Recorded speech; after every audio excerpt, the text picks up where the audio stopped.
One of the most intriguing and mysterious alien encounters took place in Australia. A pilot vanished after reporting a UFO. No trace of him nor his aircraft has ever been found. Recently, the investigation was reopened. The reason?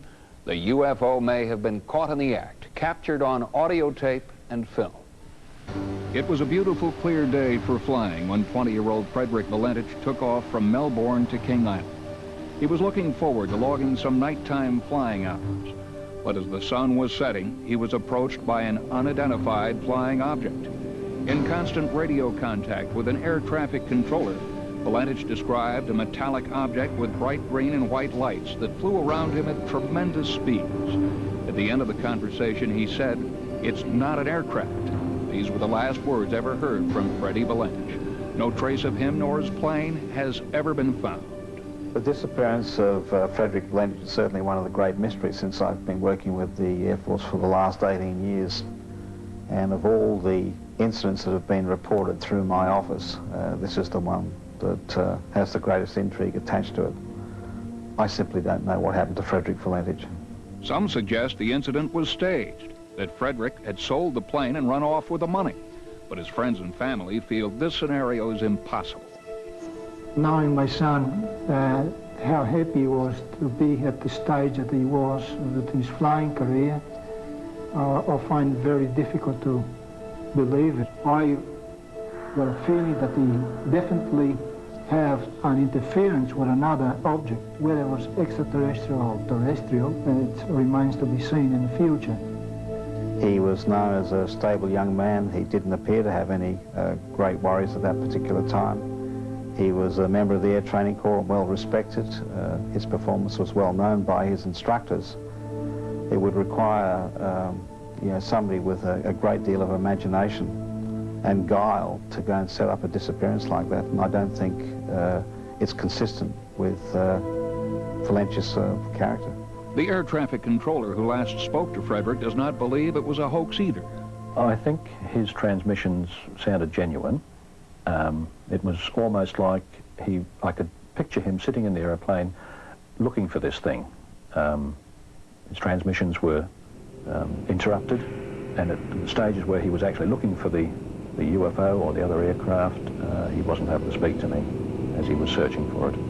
Towards the end, I distinctly got the impression that it probably wasn't an aircraft, it was something else. Frederick's flight plan took him along the coast for several miles before turning south toward King Island. It was at that point that he established radio contact with air traffic control, seconds after he allegedly spotted the UFO. He requested if there was any large military aircraft operating, and I advised him there was no other traffic other than himself operating in the area. This is a recreated transcription of Frederick's last conversation. Delta Sierra Juliet, what type of aircraft is it? Delta Sierra Juliet. I cannot affirm. It is full, bright, it seems like landing lights. Delta Sierra Juliet. This is Delta Sierra Juliet. The aircraft has just passed over me at least 1,000 feet above. Delta Sierra Juliet, roger. And it is a large aircraft, confirmed? Unknown due to the speed it's traveling. Is there any Air Force aircraft in the vicinity? Delta Sierra Juliet, no known traffic in the vicinity. Melbourne, it's approaching now from due east toward me. Delta Sierra Juliet. Delta Sierra Juliet. It seems to me that he's playing some sort of game. He's flying over me 2 to 3 times at speeds I could not identify.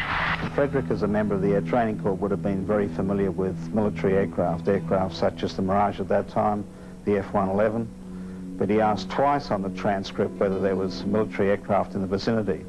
Whether he thought there was some new aircraft that we had up in the sky at that time, I don't know.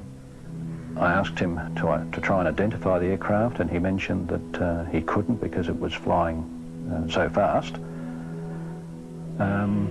At one stage he was orbiting, he was circling in the one position, and he mentioned that the other craft was holding formation on top of him, and he was able to describe it as being silver shiny silver in colour with a green light and also a white light.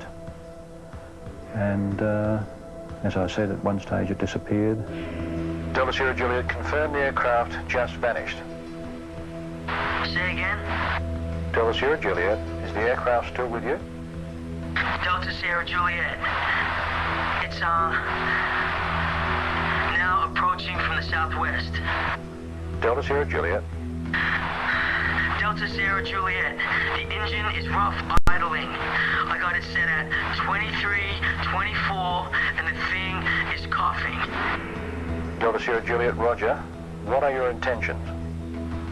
My intentions are, to go to King Island. Melbourne, the strange aircraft is hovering on top of me again. It's hovering and it's not an aircraft. Delta Sierra Juliet. Delta Sierra Juliet, Melbourne. Delta Sierra Juliet, madam. Delta Sierra Juliet. Delta Sierra Juliet.